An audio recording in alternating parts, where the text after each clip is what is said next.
Every year, millions of monarch butterflies navigate a 3,000-mile flight path stretching from the forests of Canada all the way to the mountains of central Mexico. When they arrive, they gather in overwhelming numbers, clinging to the branches of OML fir trees to survive the winter.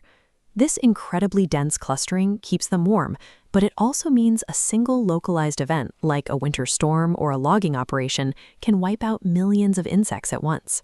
This chart shows the estimated monarch population over the last few decades. The line tracks a steep 80% drop, plummeting dramatically as their natural habitats disappear. Losing these butterflies means losing a major piece of the biological infrastructure that pollinates wild plants and crops across the entire Western Hemisphere. If that population line ever hits zero, the agricultural and ecological ripple effects will stretch across 3 countries.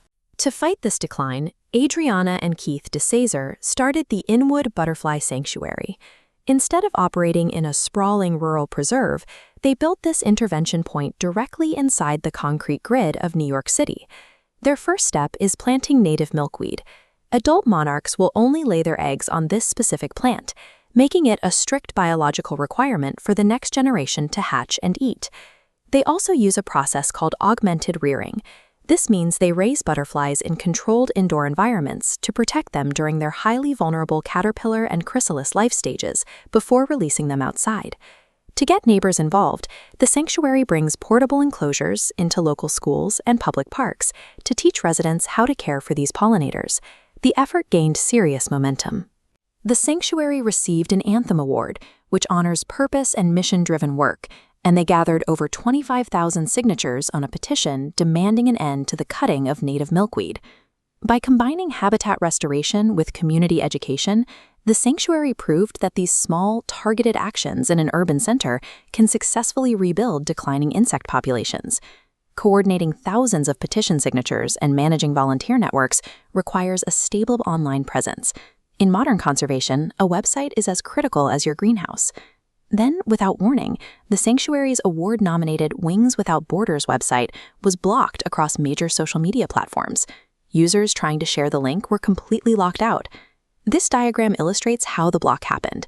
Meta's AI moderation tools flagged the sanctuary's links, triggering algorithmic suppression.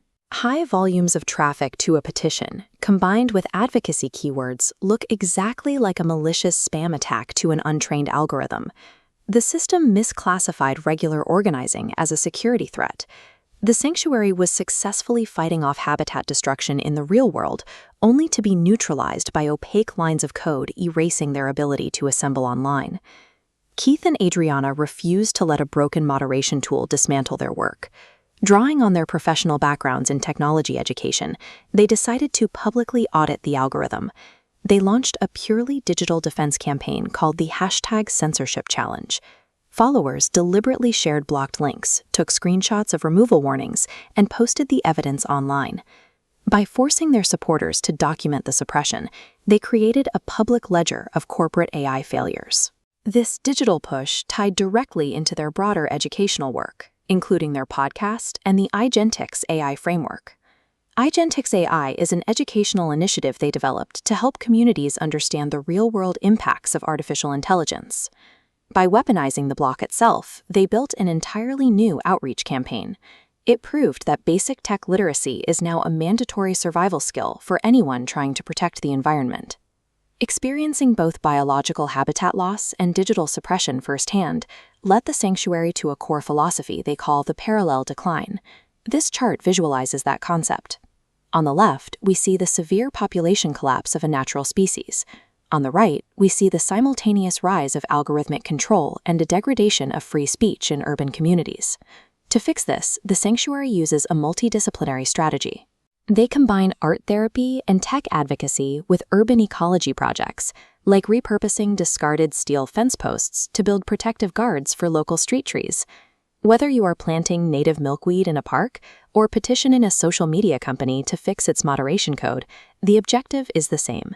To protect our physical world, we have to maintain our right to connect in the digital one.